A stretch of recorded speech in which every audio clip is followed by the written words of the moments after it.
Hey guys, tonight we're headed somewhere warm, very warm. Imagine the hazy shimmer of morning heat rising off sun-baked bricks.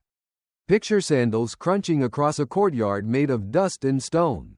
Overhead, the sun creeps upward, and everything, every building, every person, even the palm trees, casts a sharp, stretching shadow. And in ancient Babylon, those shadows aren't just part of the scenery. They're telling time. Literally, you're in a civilization where clocks haven't been invented yet, but people still need to know when it's time to pray, work, rest, or check if the barley shipment's running late. So what do they use? Shadows. Welcome to the city that invented timekeeping by watching how darkness shifts with the sun.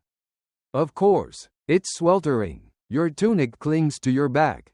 The air smells of mudbrick and date palms. And the only thing louder than the bray of donkeys is the eternal hum of human activity. Merchants calling out. Water sloshing in jugs. And somewhere nearby, a goat making its opinion known. You squint at a tall stick planted in a courtyard, casting a long, dramatic shadow across carved paving stones.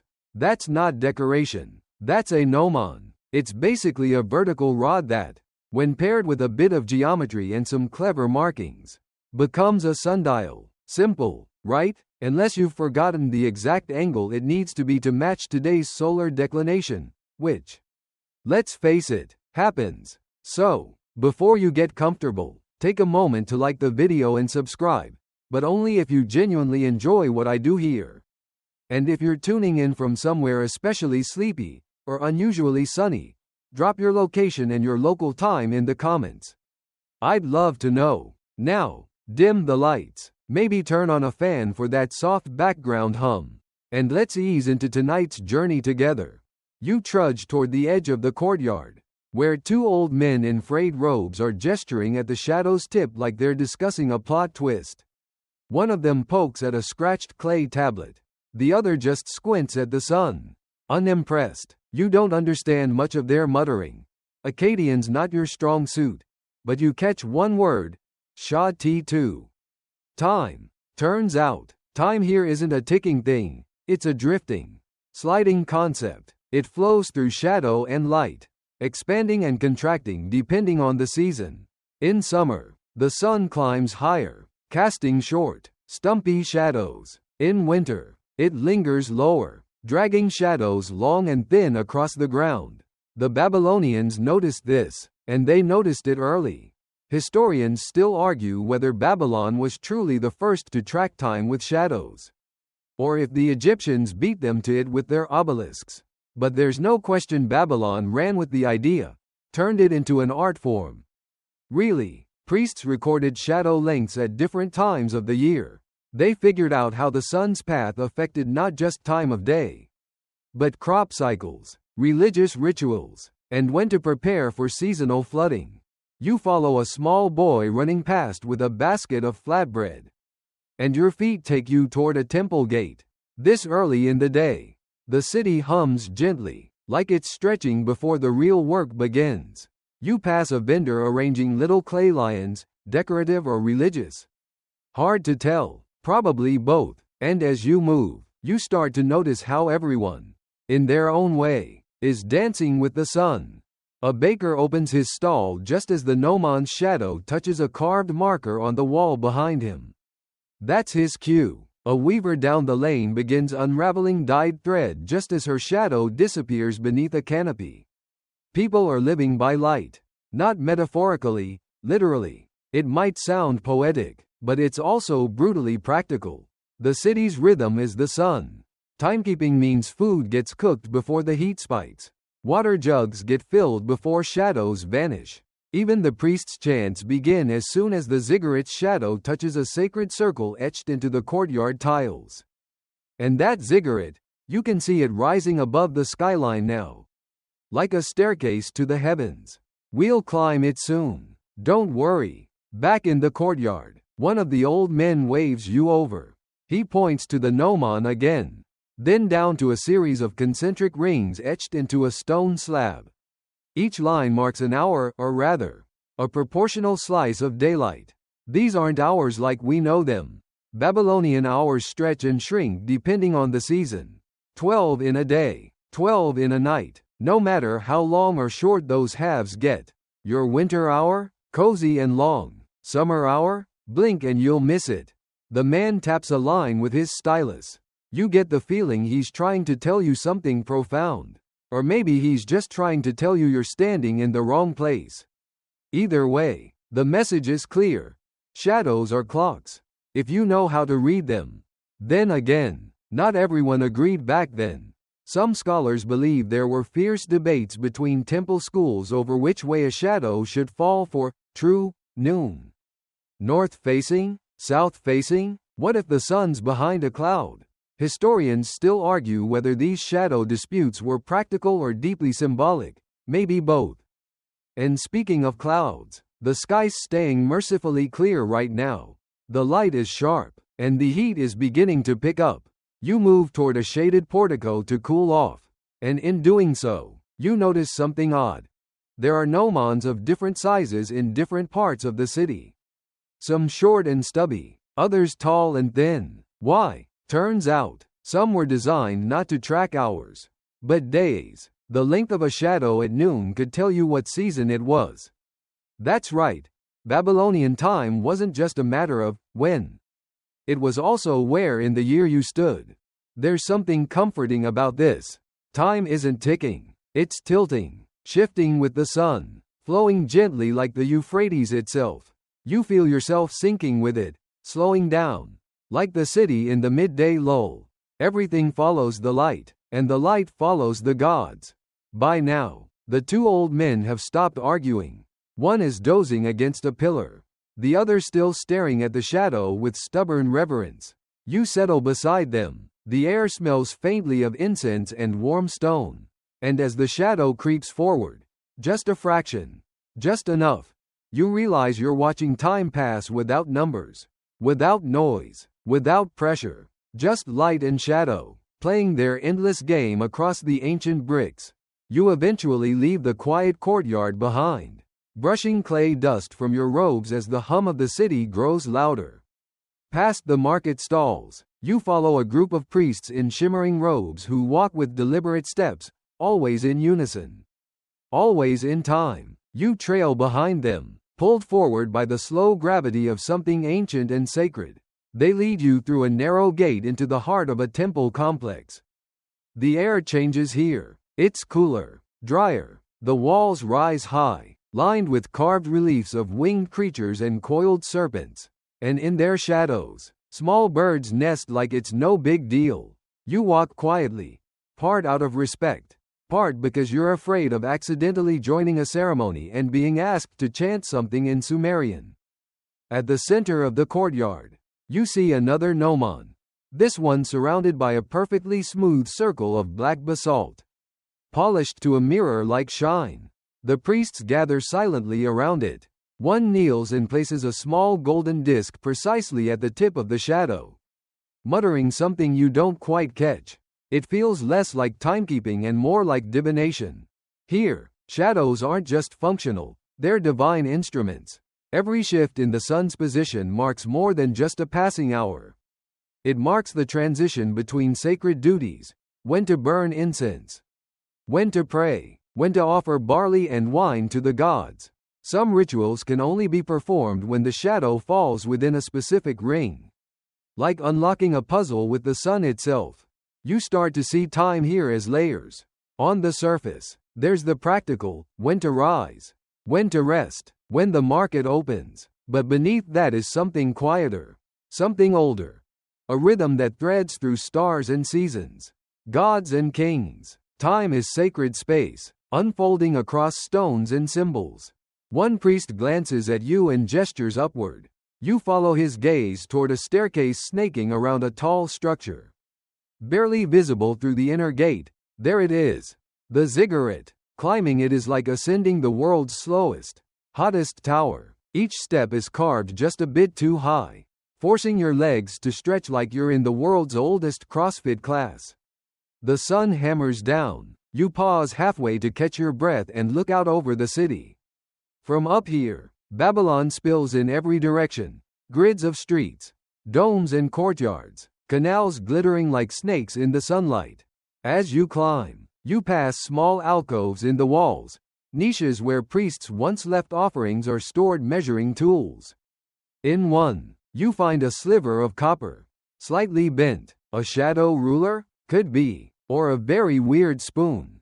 You're not sure, but it adds to the sense that everything here was touched by the sun and tuned to its pace.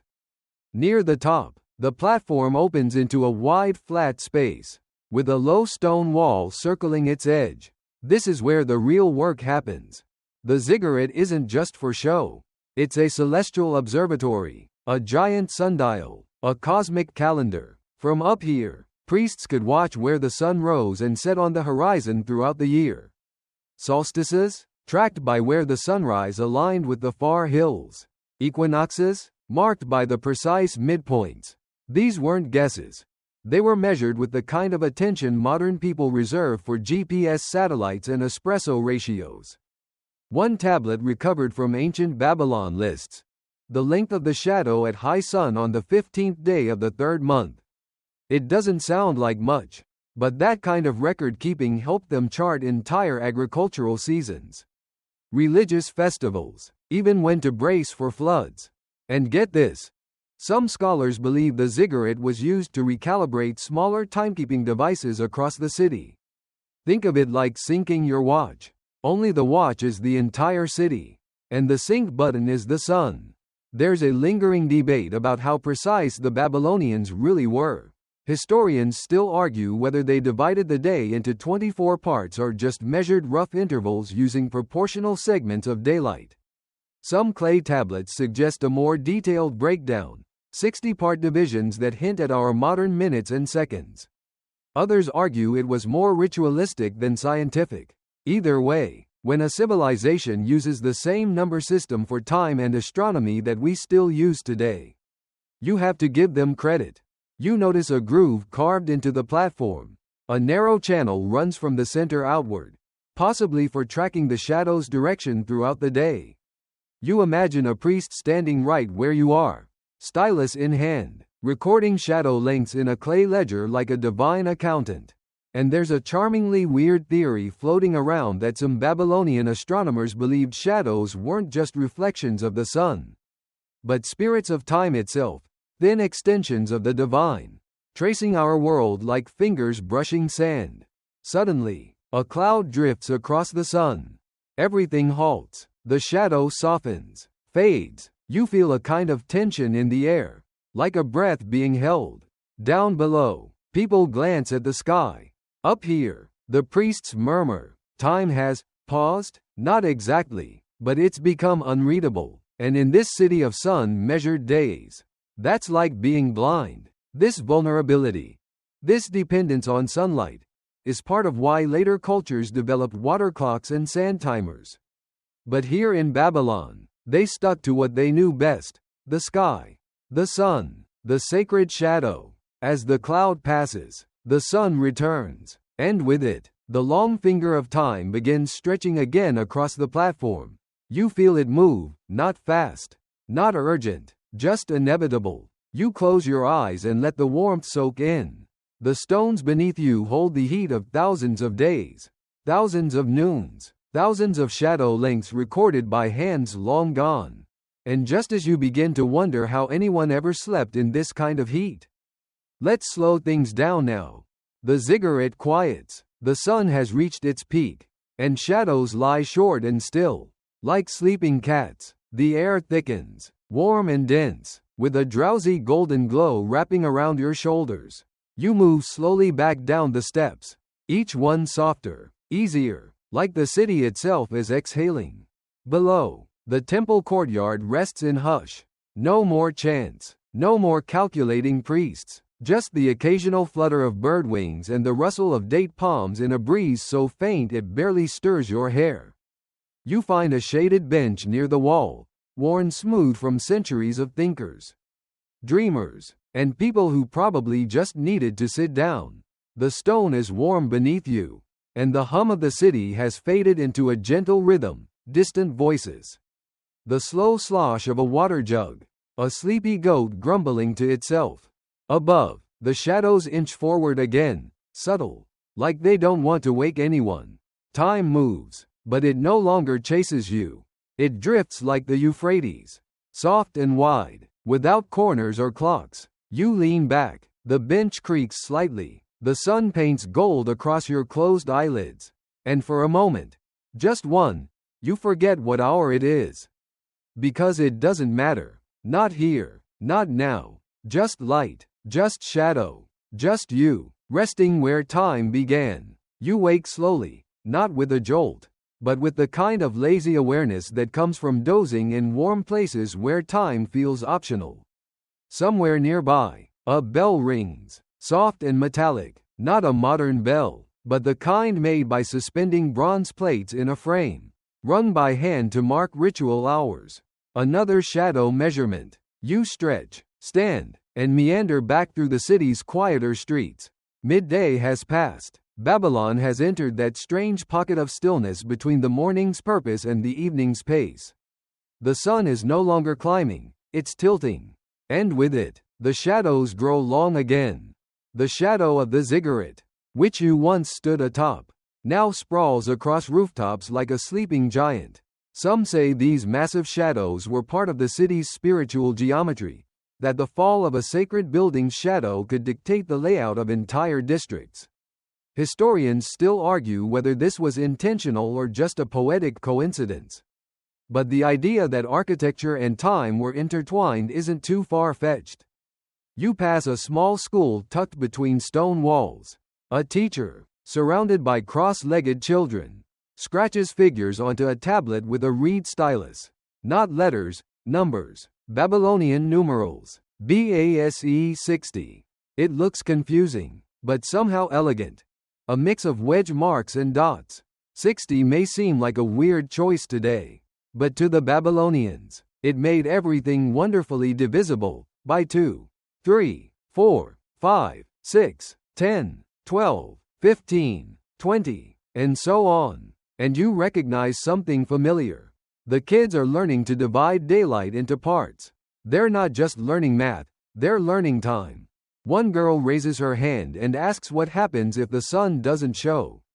The teacher pauses, smiles faintly, and says something that makes the other kids giggle. You catch the tone, if not the words. Then you guess. That's not sarcasm, that's strategy. Babylonian timekeeping was robust, sure, but it was also flexible. When clouds rolled in or the horizon blurred with dust, people estimated based on where the sun should have been. Priests kept records of yesterday's shadows to fill in the blanks. And when that failed, they trusted routine. If you always water the barley when the temple's eastern wall is half lit, you don't need perfect data, you just need consistency. You smile. It feels a bit like how people today trust their phone alarms more than they trust their actual sense of time. Maybe we haven't changed all that much. You wander further, crossing a low canal via a narrow bridge of baked bricks. The water sparkles beneath you, and a woman washing linens hums a song that loops in lazy circles. On the other side, a small plaza opens. There's no sundial here, but there is a statue of a man holding what looks suspiciously like a shadow stick. His robe is long, his beard neatly curled, and his eyes are carved wide open. A plaque names him as Nabu Aha Idina, a high priest and timekeeper, probably the Babylonian version of a guy who never lets a meeting run late. Some archaeologists think timekeepers like him were walking clocks, humans trained to read the sun and make public announcements at the correct hour. Picture that. Instead of a bell tower or a siren, a guy just walks into your street, squints at a shadow, and shouts, "It's the 6th hour." No Apple Watch required. There's a strange comfort in how communal it all is. Time doesn't belong to individuals, it's something shared, negotiated, lived together, like a song everyone's humming at different tempos, but still somehow in sync. From the plaza, your feet take you down an alley lined with small clay ovens. The scent of baking bread pulls you like a fishing line. A woman stands beside a gnomon scratched into her courtyard floor, crude but effective. She glances at the shadow. then reaches into the oven with a wooden paddle to pull out flat, golden rounds, perfectly timed, not by a kitchen timer, but by sunlight on stone. That's the thing. This city isn't built around time. It's built with time. Shadow lengths determine daily life. Yes, but they also shape architecture, agriculture, and even identity. The Babylonians didn't just live in a city. They lived in a sundial. You duck into another shaded walkway, this one decorated with tiny mosaic tiles, cool beneath your feet. A tiny relief from the lingering heat. Along the walls, you see records etched in cuneiform, logbooks of shadow readings, harvest patterns, predictions of eclipses. Some are precise, others more poetic. One reads, "The length of the goat's tether from sunrise to the height of the day tells us the festival draws near." You're not sure how scientific that is, but it's definitely memorable. There's an edge of mysticism to all of this. For the Babylonians, science and religion weren't separate boxes, they were layers of the same clay tablet. Measuring time wasn't just about minutes and hours, it was about maintaining cosmic order. If you missed a ritual at its proper hour, you risked throwing off the balance of heaven and earth. No pressure. That cosmic link explains why astrologers and timekeepers often overlapped. Babylon was obsessed with cycles of stars, moons, seasons. Everything circled back, repeated, whispered the same truths over and over. To measure time was to read the heartbeat of the universe, a heartbeat traced in sunlight and shadow. As you return to the main street, a young man jogs past with a clay tablet clutched under his arm. He's late, probably missed a shadow marker or misread a sundial. Happens to the best of us. But the sun is now lower in the sky. Its light slants, golden and thick, casting long stripes across the temple walls. And with every passing minute, the shadows grow bolder, longer, darker, more theatrical. The city begins to stir again. Vendors reopen their stalls. Children dart through alleys. The goat from earlier returns, looking smug. Babylon is shifting into its second rhythm, the one that carries it gently toward evening. You pause, hand against a sun-warmed wall, and watch a long shadow slide slowly across the ground. Time moves, but it doesn't rush. Not here. Not yet. Evening in Babylon arrives not with a bang but a breath. The sun, heavy and orange, slides behind the horizon like it's being gently tucked into bed. The air cools by degrees. Not fast, not sudden, just enough to notice the relief as it brushes your arms. Lamps begin to glow, oil-fed and golden, casting flickering halos on the mud-brick walls. But even in this dimming world, shadows still rule. Now they stretch tall and distorted, less like fingers and more like arms reaching out across the streets. You follow them almost instinctively, tracing their direction like invisible roads. Babylon's citizens did this too. Many neighborhoods had embedded gnomon markers right into the brickwork, small rods, stone ridges, or in some cases, literal bronze pegs sticking from courtyards. They weren't for decoration, they were neighborhood clocks. A boy runs by, kicking a leather-wrapped ball and laughing so loudly it startles a bird from its perch. As he crosses a shadow line etched into the paving stones, he throws up his arms and yells something triumphant. A local game, maybe, or maybe just a small ritual of childhood, marking the end of daylight with a final sprint before being called inside.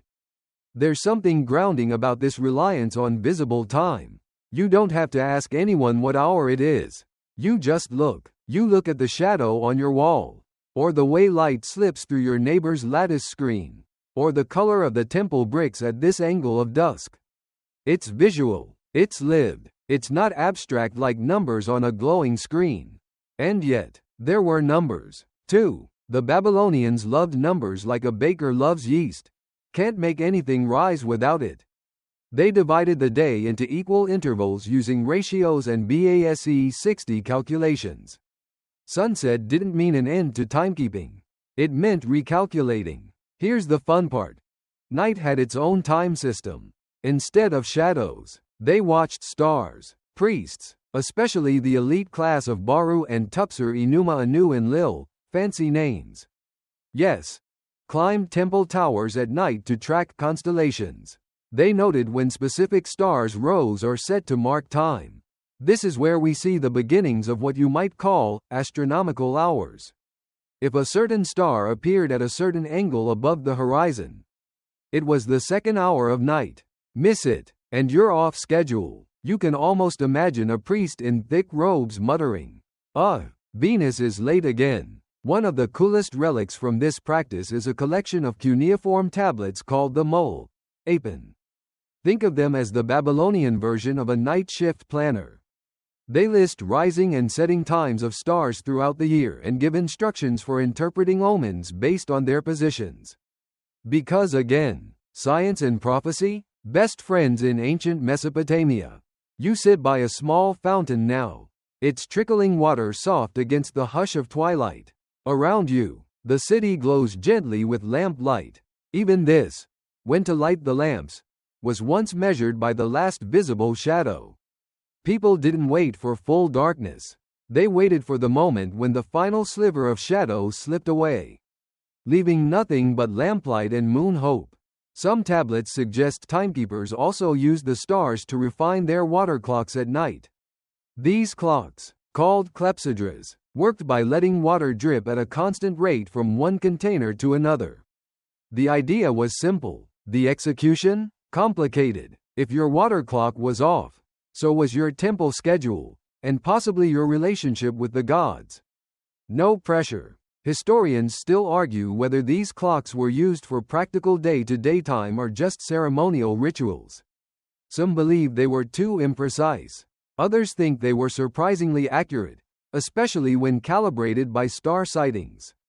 Either way, they show a desire for continuity. When the sun vanished, Babylon didn't stop tracking time. It just changed tools. You leave the fountain and walk toward the outer wall, where the western sky glows faintly above the city gates. Here, you find something unexpected. A tiny alcove where someone has scratched not symbols, but images. A stick figure standing next to a gnomon. A crescent moon above it. And what looks like a loaf of bread. You pause. Maybe it's not sacred. Maybe it's a joke. Or maybe, just maybe, it's a shorthand note.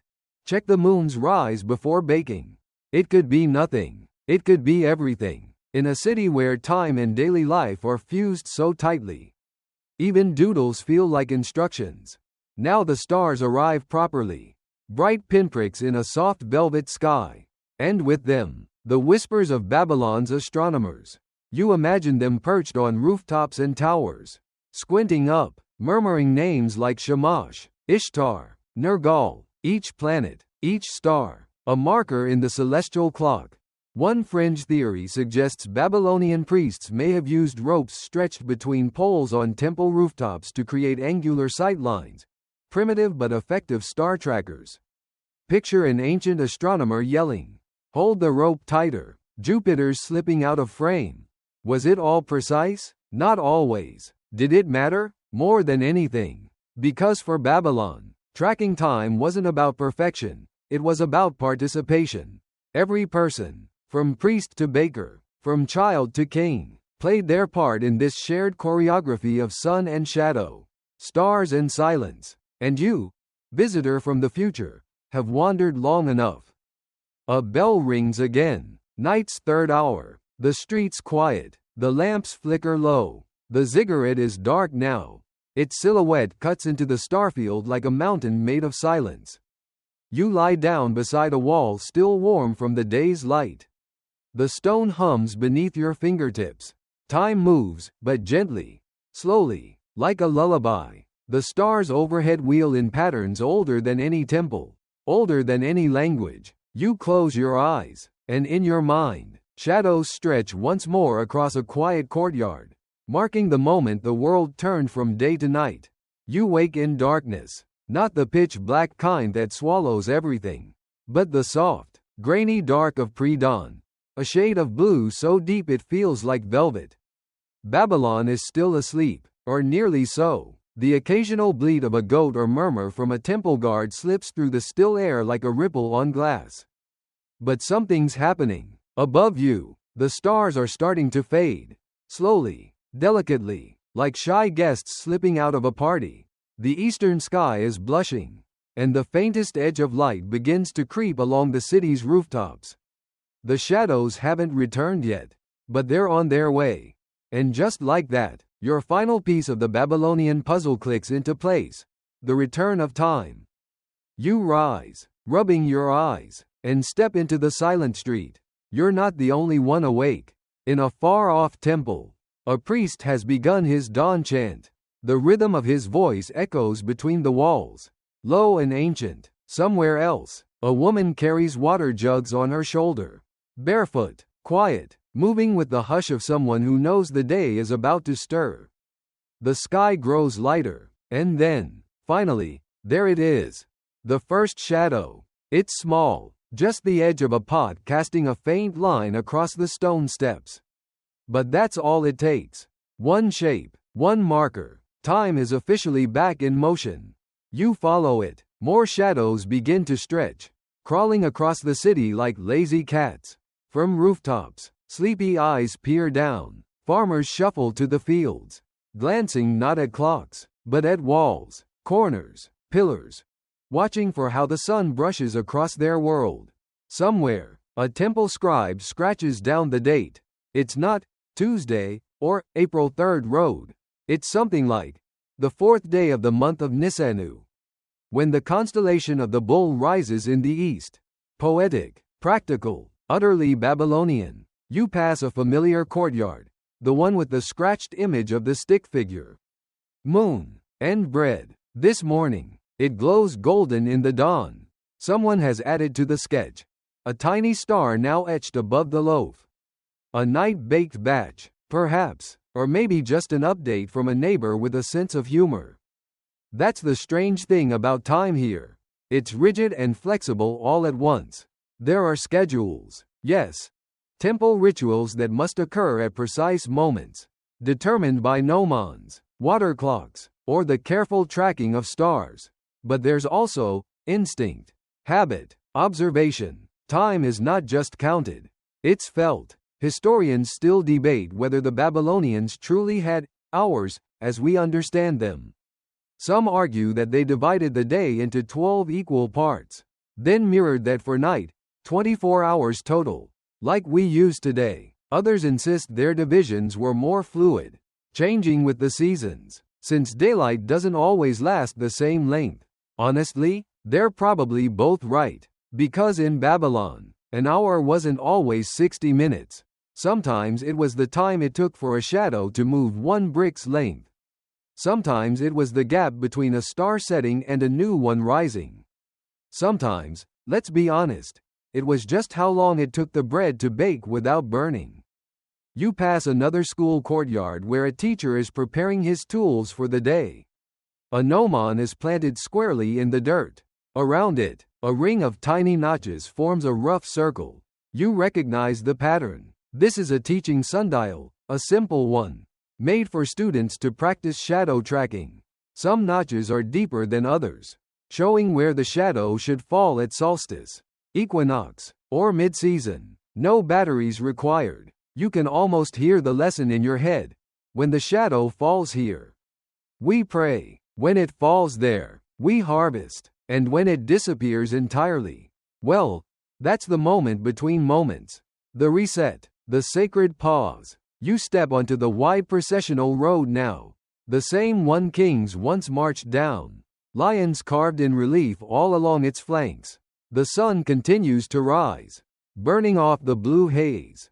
The ziggurat ahead looms like a sundial in itself, casting a massive, triangular shadow that crawls toward you.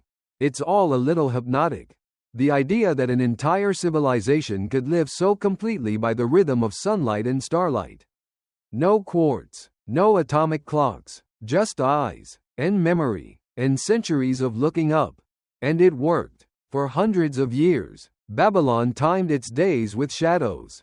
They tracked eclipses, predicted solstices. They knew when to plant, when to build, when to pray. They even recorded the passage of Venus across the sky with a level of accuracy that still impresses modern astronomers. Yet they also built space for mystery. They allowed for gaps, guesses, the occasional shrug when the sky was too cloudy. Time wasn't rigid, it was relational. And in that sense, maybe more human than what we use today. You reach the temple plaza just as the shadow of the ziggurat touches its far edge. That's probably your cue. Somewhere in the city, a baker is pulling morning bread from a clay oven. A student is fumbling through their first star chart. A priest is nodding at the sun like an old friend. And you've walked through a city that lived in time, lived by it, through it, with it, without ever really needing to measure it in the modern sense. You glance down at your hand. No watch, no phone, just the line of sunlight crossing your wrist. A soft reminder that time doesn't need a screen. It just needs a shadow. You exhale, slow and deep, and for just a moment, you let yourself be still in the warmth of that ancient light.